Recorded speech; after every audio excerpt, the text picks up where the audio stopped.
ओम शांति। आज बाबा के 25 सितंबर 2022 के अव्यक्त महावाक्य हैं। रिवाइज डेट है 24 सितंबर 1992। आज की ज्ञान मूल्य का शीर्षक है सत्य और असत्य का विशेष अंतर। सत्य और असत्य का विशेष अंतर।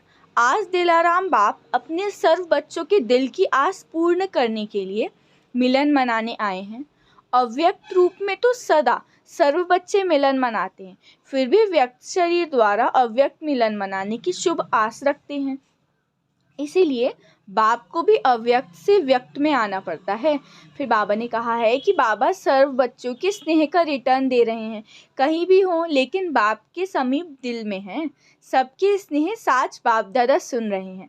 बाबा जानते हैं कि बच्चों के लिए सिवाय बाप के और कोई याद करने वाला नहीं है, और सिवाय बाबा का भी बच्चों की सेवा नहीं है कोई, और बाबा का भी बच्चों के सिवा कोई नहीं है। तो सदा इस स्मृति में रहो कि मैं बाबा का और बाबा का मेरा।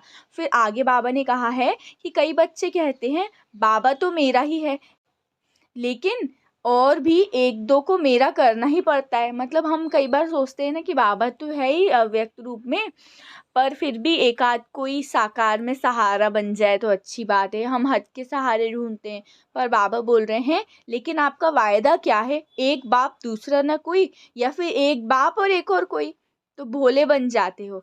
तो उस एक में अनेक समाये हुए हैं, इसलिए झमेला हो जाता है। मतलब बोलते तो हम एक बाप मेरा है, बोलते तो ऐसे ही है कि एक बाप मेरा दूसरा ना कोई, पर और भी अनेक लोगों को सहारा बना ले तो इसलिए झमेला हो जाता है। तो फिर वही बाबा बोल रहे हैं, दिखाई एक देता है लेकिन अंदर समाये हुए अनेक रहते हैं। तो जब झमेले में चले गए तो मिलन मनाना कैसे हो सकता है? फिर बाबा ने आगे कहा है कि जिस सेकंड अन्य को सहारा बनाया, उसी सेकंड मन बुद्धि का बाप से किनारा हो जाता है, और सत्य बाप से किनारा होने के कारण बुद्धि असत्य को सत्य और रॉन्ग को राइट समझने लगती है, उल्टी जजमेंट देने लगती है। कितना भी कोई समझाएगा कि यह राइट नहीं है, लेकिन यह यथार्थ को, सत्य को भी असत्य की शक्ति समझने वाले को रॉन्ग सिद्ध कर देगा। फिर बाबा ने बोला है कि सत्य और असत्य में विशेष अंतर क्या है? तो असत्य की जीत अल्पकाल की होती है, क्योंकि असत्य का राज्य ही अल्पकाल का है।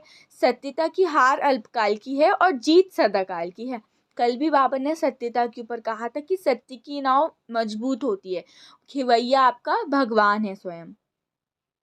फिर बाबा ने कहा है तो समय जब आता है तो असत्य के अल्पकाल का समय समाप्त हो जाता है। फिर बाबा ने कहा है कि बाबा से किनारा नहीं करना है, और बाप से किनारा होना अर्थात सदाकाल की सर्व प्राप्तियों से और अधिकार से किनारा होना। फिर बाबा ने कहा है कि असत्य की जजमेंट नहीं करना है, असत्य की जजमेंट से बचना है, क्योंकि भविष्य जो होता है वो वर्तमान की परछाई होता है। बिना वर्तमान के भविष्य नहीं बनता। असत्य की वशीभूत आत्मा वर्तमान समय में भी अल्पकाल के सुख के, नाम मान शान के सुखों के झूले में झूल सकती है, और झूलती भी है, लेकिन अतीन्द्रिय अविनाशी सुख के झूले में नहीं झूल सकती। अल्पकाल के मान शान और नाम की मौज मना सकते हो, लेकिन सर्व आत्माओं के दिल के स्नेह की, दिल की दुआओं का मान नहीं प्राप्त कर सकते। दिखावा मात्र ही प्राप्त कर सकते हो। फिर बाबा ने कहा है कि वर्तमान सत्यता और असत्यता की प्राप्ति में बहुत अंतर है। एक दूसरा मेरा बनाया अर्थात असत्य का सहारा लिया। ये सब हम सब जानते हैं कि आजकल दुनिया में कुछ भी सच्चाई नहीं बची है, बहुत कुछ परसेंट, बहुत ही कम परसेंट सच्चाई बची है। तो ऐसे समय में अगर हमने एक सत्य भगवान को, एक सत्य बाप को छोड़ के दुनिया में किसी और को सहारा बनाया, तो वो सहारा असत्य हो जाएगा। और हम भी सभी अनुभवी है कि जो असत्य के सहारे होते हैं वो बीच में धोखा दे ही देते हैं। तो वही बाबा पूछ रहे हैं आपसे कि क्या ऐसा वायदा किया है क्या कि एक बाबा और फिर कभी कभी दूसरा भी अलाउड है? यह लिखा था क्या? चाहे अल्पकाल के नाम मान शान का सहारा लो, चाहे व्यक्ति का लो, चाहे वैभव का लो, जब दूसरा ना कोई हो तो बाबा का, तो वो वहाँ से कहाँ से आया? मतलब जब आपने एक वादा कर लिए कि एक भगवान ही मेरा, एक बाबा ही मेरा है, तो दूसरा कहाँ से आया? फिर बाबा ने कहा है कि आजकल दूसरों को चेक करने में सब होशियार हो गए हैं, बाप दादा कहते हैं अपना चेकर बनो और दूसरे का मेकर बनो, लेकिन करते क्या है, दूसरे का चेकर बन जाते हैं और बातें बनाने में मेकर बन जाते हैं। तो बाबा रोज की हर एक बच्चे की कौन सी कहानियाँ सुनते हैं, बहुत बड़ा किताब है कहानियों का। तो अपने को चेक करो, दूसरे को चेक करने लगते हो तो लंबी कथाएं बन जाती हैं। अपने को चेक करेंगे हम तो सब कथाएं समाप्त हो जाएंगी और सत्य जीवन की सत्य कथा का प्रैक्टिकल होगा। फिर बाबा ने कहा है कि भगवान के प्यार का प्रत्यक्ष सबूत बाबा ने दे दिया है कि बाबा ने क्या दिया है, जिससे प्यार करते हैं तो वो कैसा भी होता है उसको एक्सेप्ट कर लेते हैं। तो बाबा ने एक्सेप्ट किया है हमें कि हम कैसे भी हैं, पर बाबा हमें एक्सेप्ट करता है कि बच्चे तुम जो हो जैसे हो तुम मेरे हो। तो अब बाबा कह रहे हैं कि तुम भी मुझे सबूत दो। हम बाबा को कैसे सबूत देंगे अपने प्यार का, ऐसे सबूत देंगे कि हम असत्यता की राह में बिल्कुल भी नहीं चलेंगे। ऐसे नहीं कि थोड़ा थोड़ा और भी नहीं, अगर बाबा से प्यार है तो कभी भी असत्य के राज्य के प्रभाव में नहीं आना है। अच्छा, अब हम सुनेंगे बाप दादा की याद प्यार।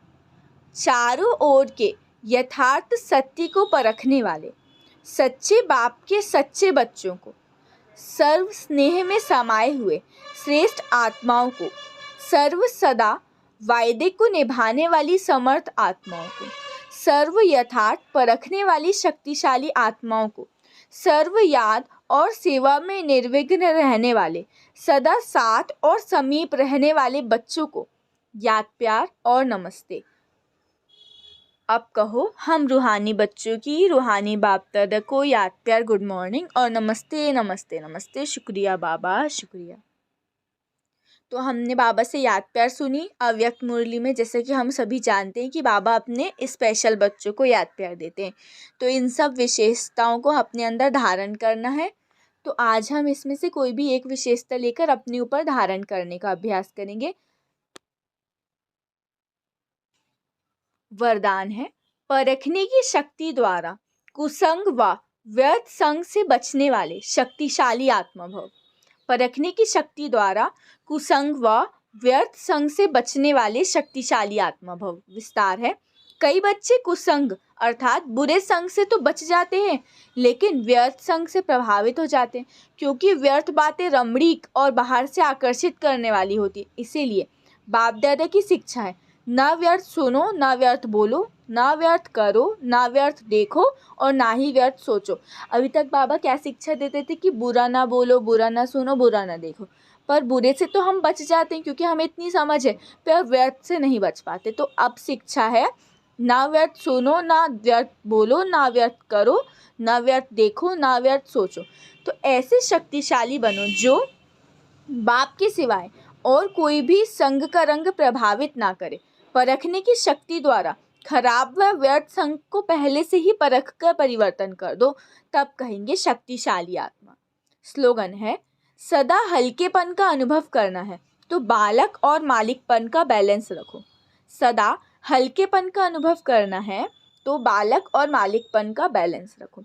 हम कर्मेंद्रियों के मालिक बने और कोई भी बड़ी रिस्पॉन्सिबिलिटी है तो वो बाबा को सौंप दें, उसमें बालक बन जाए और एक निमित्त बन के काम करें। अच्छा, ओम शांति, ओम शांति, ओम शांति।